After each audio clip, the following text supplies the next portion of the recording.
পাহাড়পুর সোমপুরা মহাবিহার কি বাংলাদেশের নওগাঁ জেলার বদলগাছি উপজেলায় অবস্থিত পাহাড়পুর, যাকে পাহাড়পুরও বলা হয়, সোমপুরা মহাবিহার নামে পরিচিত একটি প্রাচীন বৃহৎ বৌদ্ধ মঠ কমপ্লেক্সের স্থান। এটি বাংলাদেশের অন্যতম গুরুত্বপূর্ণ প্রত্নতাত্ত্বিক ও সাংস্কৃতিক ঐতিহ্যবাহী স্থান, যা ১৯৮৫ সালে ইউনেস্কোর বিশ্ব ঐতিহ্যবাহী স্থান হিসেবে মনোনীত হয়েছিল। উৎপত্তি এবং নির্মাণ। পাল রাজবংশের অধীনে এই মঠটি প্রতিষ্ঠিত হয়েছিল। দ্বিতীয় পাল রাজা ধর্মপাল রাজত্বকাল আনুমানিক ৭৮১ থেকে ৮২১ খ্রিস্টাব্দ প্রায়শই এর প্রতিষ্ঠার জন্য কৃতিত্ব পান। অষ্টম শতাব্দীর শেষার্ধে এবং নবম ও দশম শতাব্দীতে এটি সমৃদ্ধি লাভ করে। স্থাপত্য ও বিন্যাস।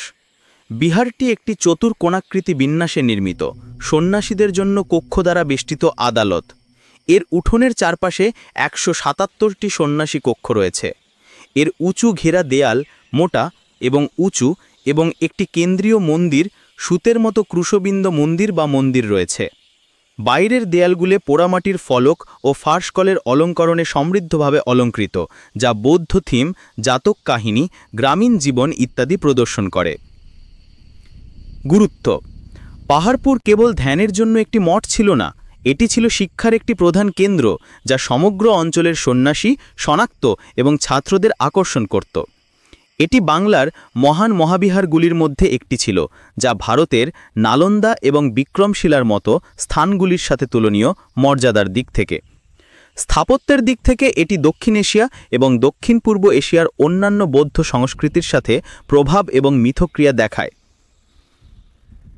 পতন এবং ধ্বংস। পরবর্তী পাল যুগে পরবর্তী শাসকরা বিহারটি মেরামত এবং পৃষ্ঠপোষকতা করেছিলেন। উদাহরণস্বরূপ মহিপাড় থেকে শিলালিপি প্রমাণ পাওয়া যায় ইত্যাদি।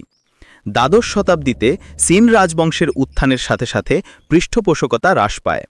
হিন্দু শাসকরা একইভাবে বৌদ্ধ বিহারকে সমর্থন করেননি এবং বৌদ্ধ ধর্মের প্রভাব হ্রাস পায়।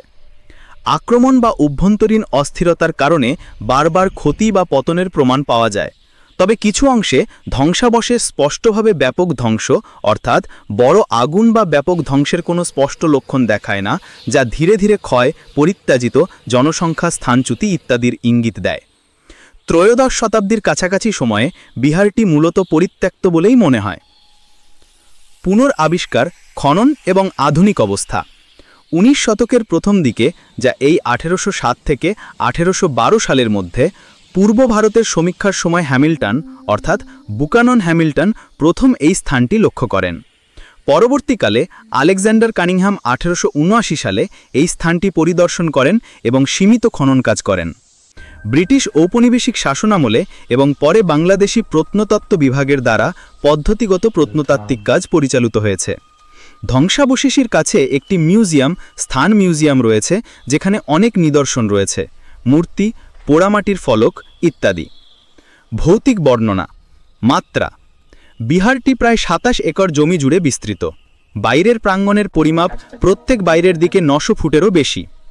ঘেরা দেয়ালগুলি মোটা, অর্থাৎ প্রায় ১৬ ফুট পুরু, এবং উঁচু, অর্থাৎ অনেক অংশে প্রায় ১২ থেকে ১৫ ফুট উঁচু।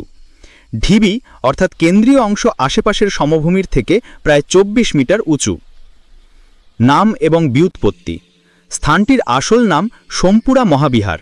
মহাবিহার মানে মহান মঠ।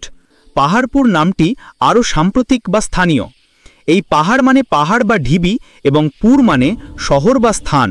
সমভূমির উপর উঠে আসা কেন্দ্রীয় মন্দিরের ঢিবি দেখতে পাহাড়ের মতো ছিল এবং তাই স্থানটি স্থানীয়ভাবে পাহাড়পুর নামে পরিচিতি লাভ করে।